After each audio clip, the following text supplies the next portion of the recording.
It therefore is horrifying. The representative of a regime that is currently engaged in the war crime of starvation of civilians as a method of warfare was invited to the National Famine Commemoration. The International Criminal Court prosecutor Karim Khan announced that he was pursuing arrest warrants against Israeli Prime Minister Bejamin Netanyahu and the Minister for Defence Yoev Galant.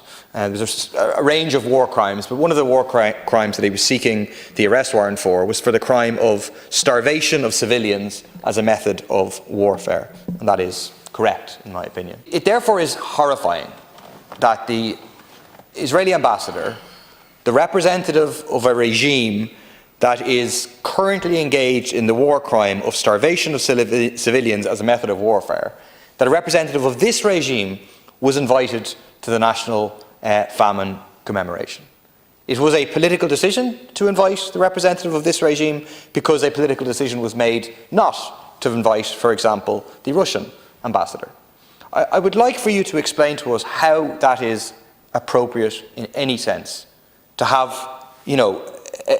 a representative of such a genocidal regime implementing starvation on the people of Gaza right now as we speak, present at a moment to commemorate the famine here. I think it's absolutely outrageous. It absolutely boggles the mind how that proceeded with. In relation to the Israeli ambassador's attendance at our National Day of Commemoration, I would, rather than fixating on her attendance there, I was more concerned as to the message I delivered in her presence in relation to calling out clearly what I believe the actions of Israel in effectively bringing about starvation to people in Gaza, including children, and the devastating humanitarian consequences that will have and is having.